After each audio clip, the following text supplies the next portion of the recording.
Olá, bom dia a todas, todos e todos nessa live especial, amigas, amigos e amigas, aqui no projeto Adzili Yango. Eu vim falar convosco sobre a junção indissociável entre ética e estética em África. De um modo geral, em África, costuma-se não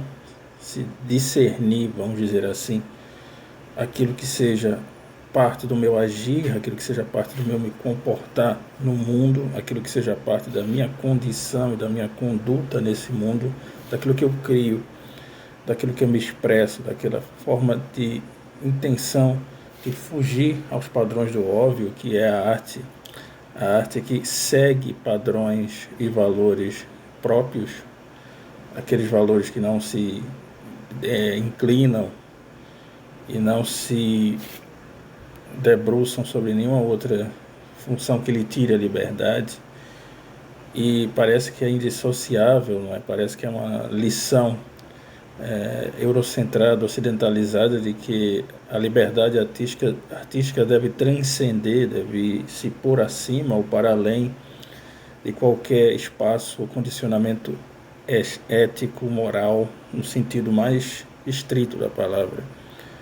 Todavia, amigas, amigos e amigos, não é assim que se dá em África. A África é um contexto extremamente e culturalmente vasto. Não podemos aqui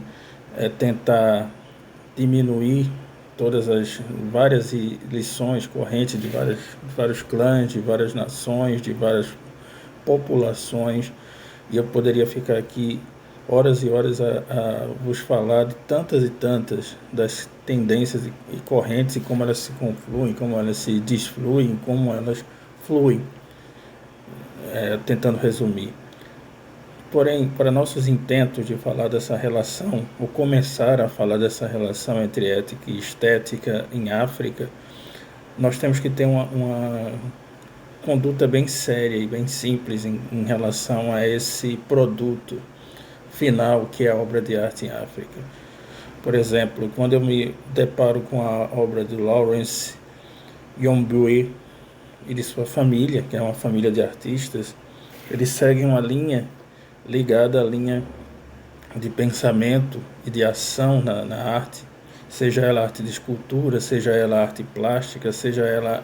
arte que mescla essas duas lições. É uma lição que segue a Mbusa, a tradição Mbusa, que é comum em Zâmbia, e não só em Zâmbia, em vários povos tradicionais da região, que é uma cultura que prima por elementos de passividade, de generosidade, de gentileza, que prima por a cortesia, pela educação, que prima pela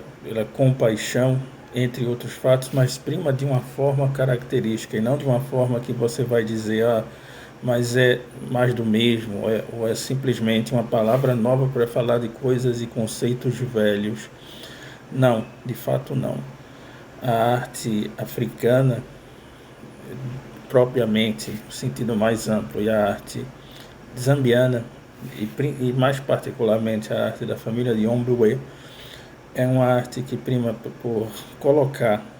intencionalmente elementos éticos na sua estética. E estética aqui não só teoria dos sentidos, mas teoria de como se lida e como se coloca, como se propõe, como se supõe esses conceitos. A vida africana ela é muito conjunta, as coisas não se dissolvem nem se diluem. Não há essas gavetas e essas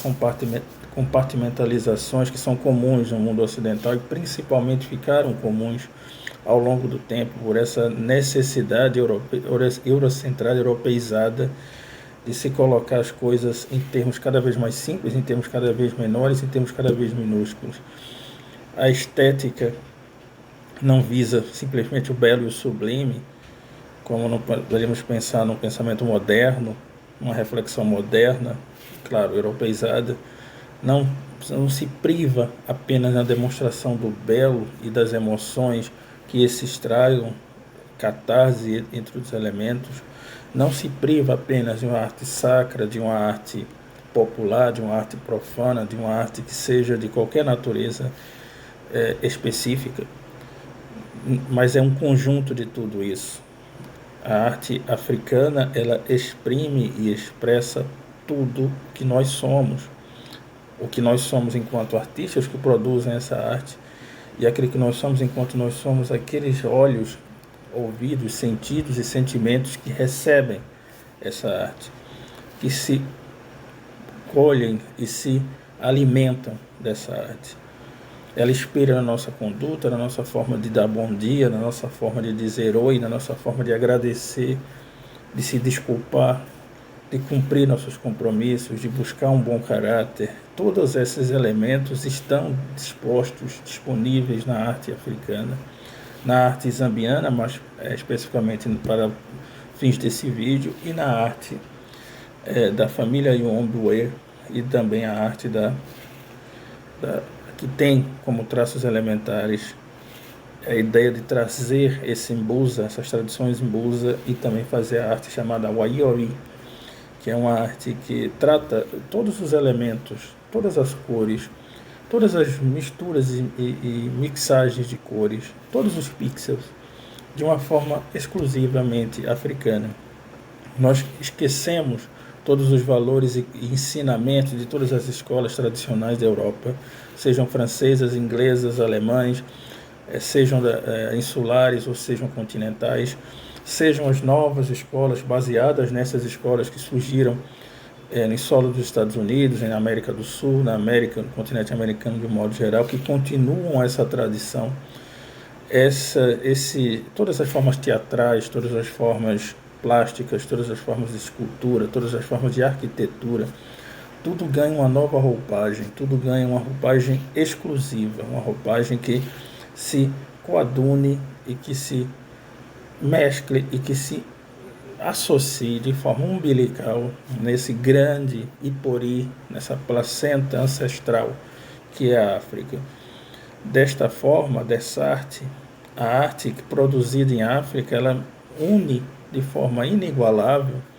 e não tendo correspondências nas outras partes de artes no mundo que nós possamos vislumbrar. Essa arte africana ela tem como elemento sine qua non a existência de uma predisposição a colocar o agir no criar, a colocar o criar no agir. É como se todo africano fosse um artista no agir e todo artista africano fosse um ético, uma forma de conduta, à procura de uma ética no criar. Essas passagens, esses encruzilhamentos, essas teias, essas tessituras que são cozidas, colocadas, melhoradas ou não, elas são a fartura da arte africana, seja ela espelhada na questão Mbusa, da que eu vou vos falar, seja ela zambiana, seja ela tunisiana, seja ela maliana, seja ela nigeriana, seja ela beninense, seja ela de que origem for, seja ela de que lugar tenha nascido, em que época tenha nascido. Quando eu pego uma bandeja de bronze feita pelos Yorubá para o jogo de Merido Logum, quando eu pego uma máscara geledé, quando eu pego uma roupa de egungun nos festivais do Benin, quando eu pego uma pintura corporal das mulheres Imba, esse povo nômade que vive em Namíbia, quando eu pego uma canção Yorubá, uma canção Fon, uma canção Banto, uma canção Kikongo ou em qualquer outro idioma do tronco Banto, e eu trago, como fez o candomblé, nessa ritualística musical ancestral, como diz o Mateus Aleluia. Quando eu faço isso, quando eu tomo isso como parâmetro, eu tenho que levar em consideração que este homem, esta mulher, este indivíduo africano que produz a arte, que faz a arte, que no caso da dança, da performance, da música ritualística, que repete e reproduz sempre que for o caso, ou sempre que queira e deseje essa arte, tem em si elementos naturais de uma grande vivência, de uma grande ocorrência, de uma virtude de mesclar e de unir arte e ética, estética, não só como apenas uma teoria dos sentidos, mas uma estética como caminho para a ética, uma ética como decorrência e fluxo, leito da estética. Essa indissociabilidade, melhor dizendo, é aquilo que eu quero vos trazer aqui. A arte africana, ela transcende todas essas categorias e rótulos que você coloca de pop art, de surrealismo, de realismo fantástico. Não estou aqui desdizendo-as, mas estou aqui desconectando-as das questões africanas. Estou aqui dissociando-as, dividindo-as como um elemento à parte, como um elemento diferente. E isso não é uma segregação, isso é apenas uma constatação. E essa constatação faz-me ver, faz-me ter a ideia absoluta que a África trouxe aquilo que tem de melhor nessa junção, nessa caminhada em comum entre ética e estética. Esse é só um drop, esse é só um spoiler, um pequeno spoiler daquilo que vem daqui por diante numa nova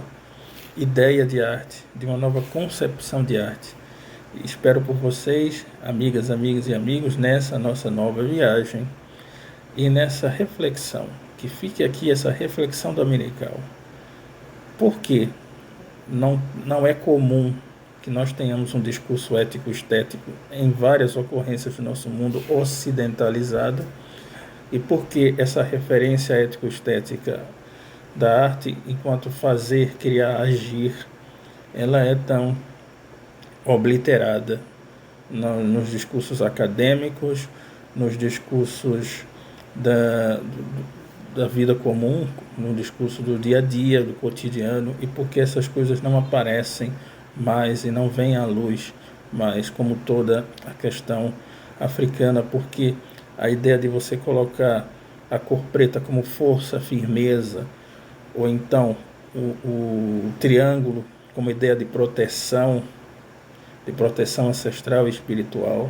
não tem mais devoção e não tem mais dedicação como aulas, oficinas e outras coisas, a não ser dentro da nossa própria comunidade negra, porque não há esse mergulho, essa imersão nesse ponto. Fiquem essas dúvidas, fiquem essas questões,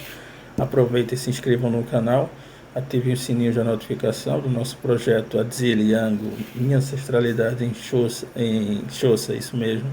Não, Swahili, desculpem.